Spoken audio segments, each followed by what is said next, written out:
Hello everyone, I'm Anusha and the topic is data encryption. Uh, Data encryption is the way of translating data from the plain text unencrypted to the ciphertext encrypted. Users can access encrypted data with an encryption key and decrypted data with a decryption key. In brief, data encryption is the process of converting data from a readable format to a scrambled piece of information. This is done to prevent prying eyes from reading confidential data in transit. Encryption can be applied to documents, files, messages, or any other form of communication over a network. In order to preserve the integrity of our data, en- encryption is a vital tool whose value cannot be overstated. Almost everything we see on internet has passed through some layer of encryption, be it websites or applications.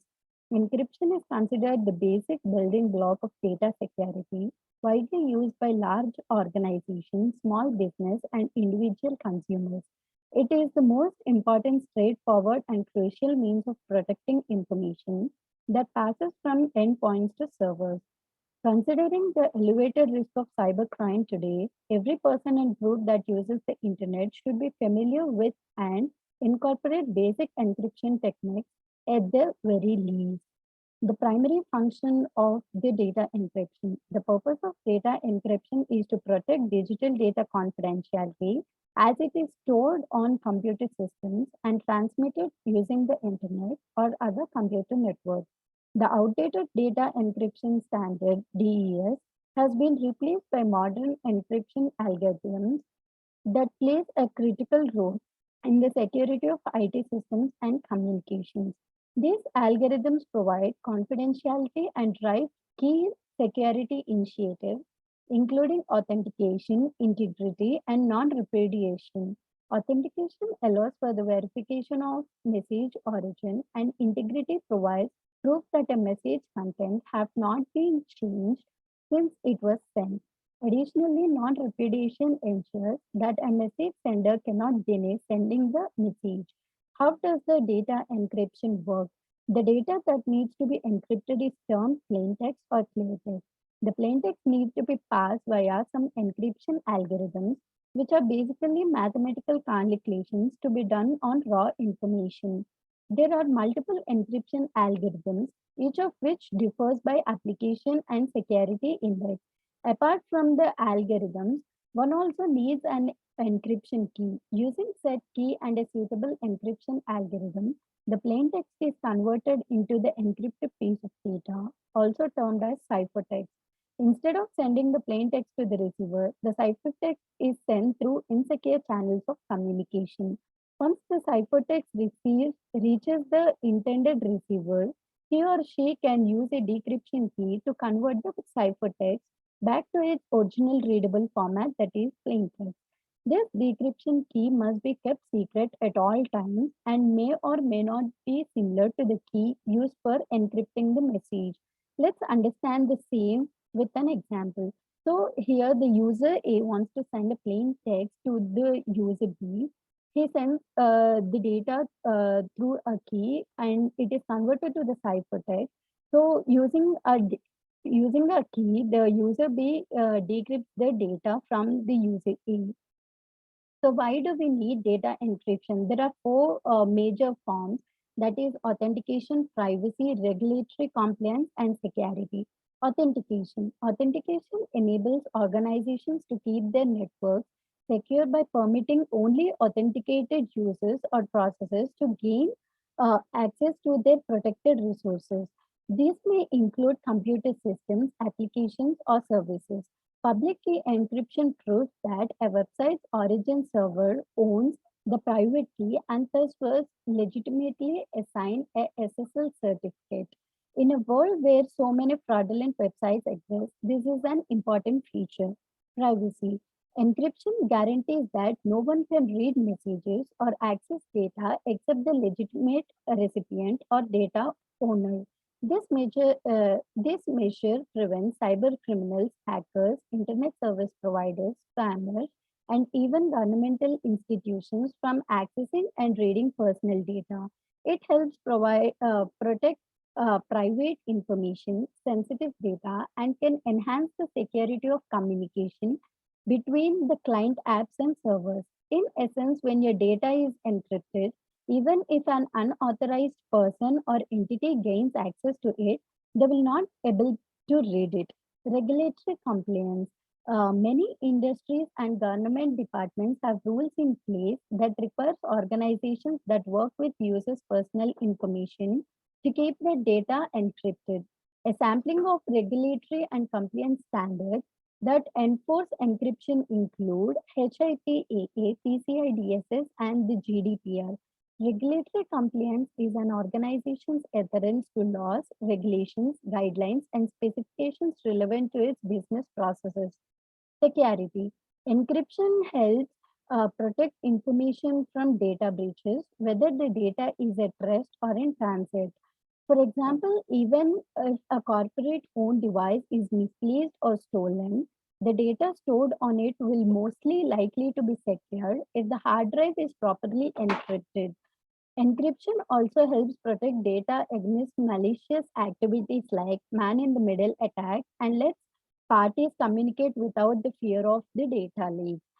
So there are two types of data encryption techniques, symmetric encryption method and the asymmetric encryption method.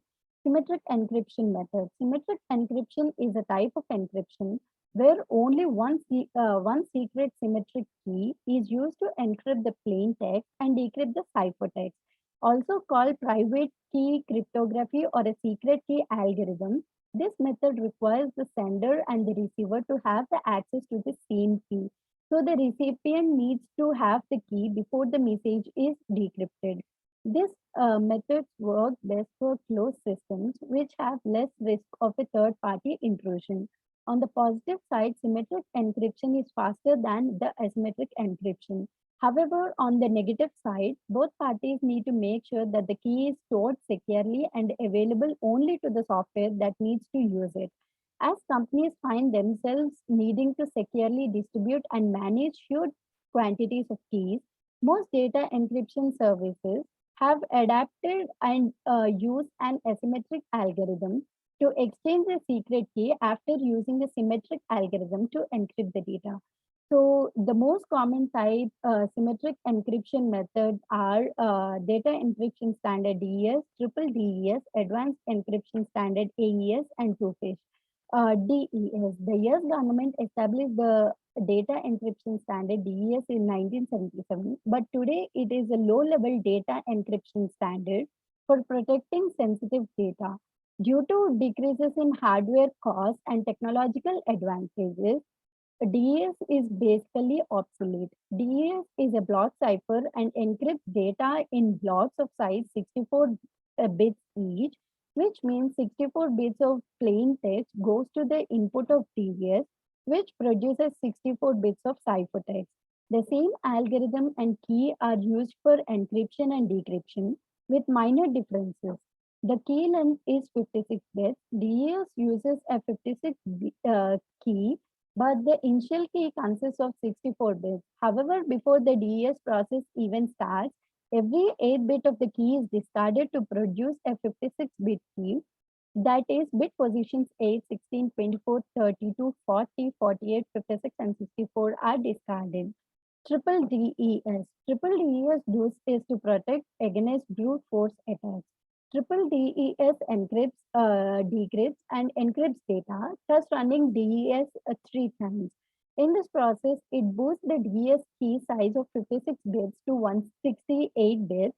So it's more difficult to hack, though it demands more resources from the system. 3DES therefore reinforces the original DES standard, which is too weak to encrypt sensitive data. It is a symmetrically block cipher, which means it uses symmetric encryption to encrypt the data. Uh, using a fixed block size. Before using 3TDES, user first generates and distributes a 3TDES key K, which consists of three different DES keys K1, K2, and K3. This means the actual 3 TDS key has the length 3 into 56 is equals to 168 bits. Triple DES systems are significantly uh, more secure than the single DES, but these are clearly a much slower process than the encryption using the single DES. Advanced Encryption Standard AES. Since 2002, AES has been the standard used by the US government, and it is also commonly used in consumer technologies worldwide. Based on the Ringedal block cipher, AES is a symmetric cipher. AES is widely used today as it is a much stronger than DES and triple DES, despite being harder to implement. AES is a block cipher. The key size can be 128 or 192 or 256 bits. It encrypts data in blocks of 128 bits each. That means it takes 128 bits as input and outputs 128 bits of encrypted ciphertext as output. AES relies on substitution permutation network principle, which means it is performed using a series of linked operations which involves replacing and shuffling of the input data. Even though it's been 20 years since its introduction, we have failed to break the AES algorithm as it is infeasible even with the current technology. Till date, the only vulnerability remains in the implementation of the algorithm. Two-fish. Two-fish is the successor of Blowfish, and it's like the predecessor, uses symmetric encryption, so only 256-bit key is necessary. Twofish used in both software and hardware applications uses keys up to 256 bits in length, yet is among the fastest encryption algorithms. This symmetric cipher is also free and unpatented. Similar to the blowfish, a block cipher is used in this symmetric encryption algorithm. One of the reasons that Twofish is so secure is that it uses a 128-bit key, which is almost impervious to brute force attacks. The amount of pre-processing power and time needed to brute force a 128-bit key encrypted message makes weather information that is being decrypted unactionable, as it would take decades to decrypt one message. The most well-known products that uses Twofish in their encryption methods are PGP, Pretty Good Privacy, GNU PG, TrueCrypt, KeyPass. Asymmetric encryption method. Asymmetric encryption, also known as public key cryptography, encrypts and decrypts the data using two separate cryptographic asymmetric keys. These two keys are known as public key and the private key, also known as public key cryptography. This method uses two keys for the encryption process, a public key and the private key, which are mathematically linked. The user employs one key for encryption and other for the decryption, so it doesn't matter which you choose first. As the name implies, the public key is freely available to anyone, whereas the private key remains with the intended recipients only who needed to decipher the messages. Both keys are simple, large numbers that aren't identical but are paired with each other, which is where the symmetric parts come in. Most asymmetric encryption methods are RSA and public key infrastructure. RSA. RSA is a public key encryption asymmetric algorithm and the standard for encrypting information transmitted via the internet. RSA encryption is robust and reliable because it creates a massive bunch of gibberish that frustrates would-be hackers, causing them to expend a lot of time and energy to crack into systems.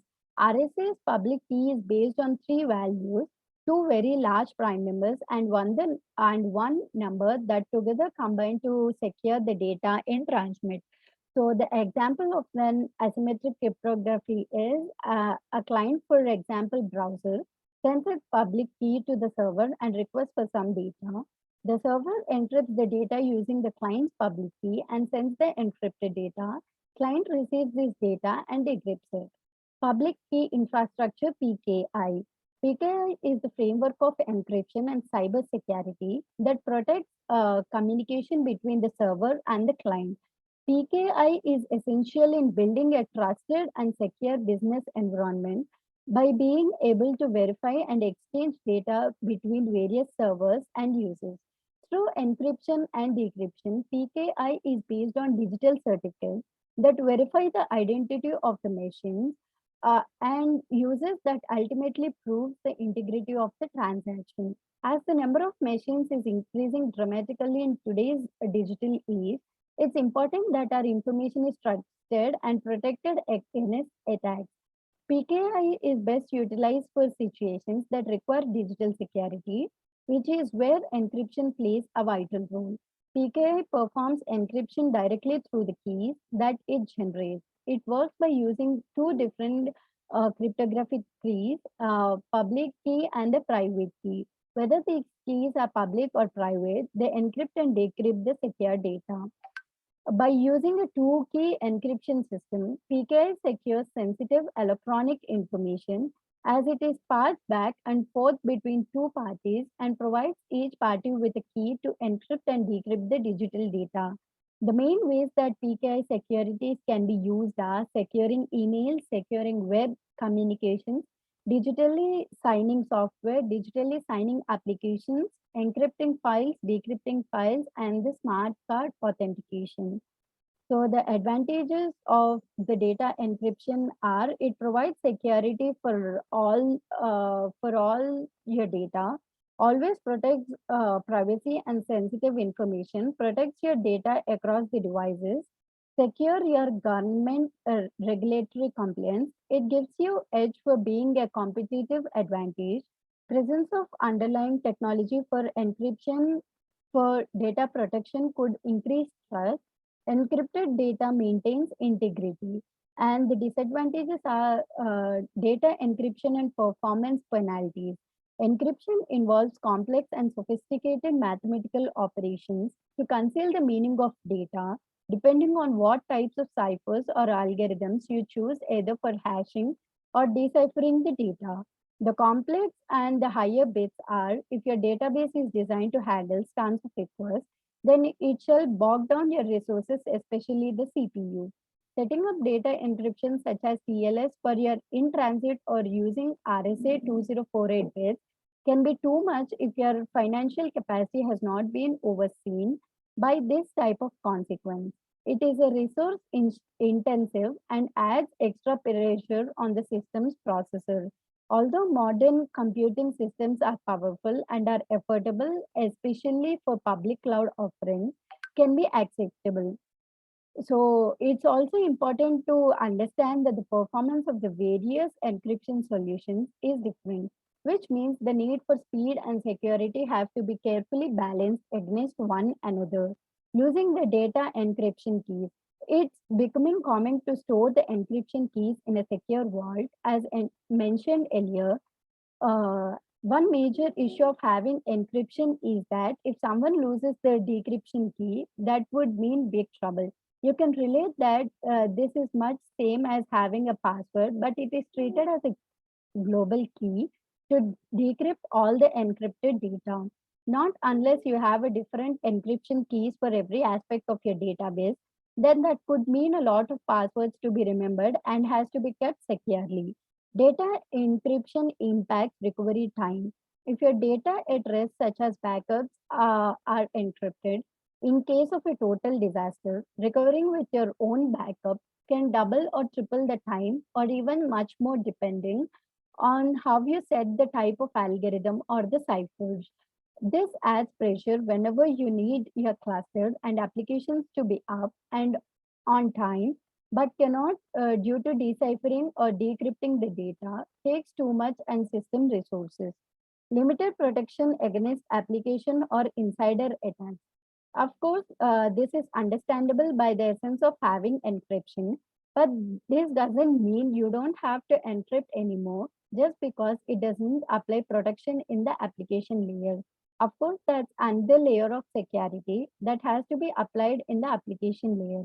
Definitely, if someone gains access to your database, user or password, especially with the administrative access, then encryption doesn't help here. The attacker can retrieve data by running a series of SQL queries, which is of course human readable unless there is a certain level of application logic that encrypts the true meaning of your data. On the other hand, that just adds extra work and complexity of the overall tied up technology that you're using. If you have a larger team that is designed to each of these layers, then that's a great advantages as managing the complexity can only be dedicated to every role they are supposed to focus on. Cooperation and trust with peers holding the data encryption keys. Definitely a good thing to consider here. It's very important to designate the physical access of the server where the keys and passwords are stored. Designation of the role and limiting access to these keys and passwords is very important. It also helps if you have a long and complex combination of passwords so that it shall be hard to memorize, but at the same time shall be easily retrieved when needed. Although that sounds ironic, a secret has to be remain sacred. So these are the advantages of the data encryption. Thank you.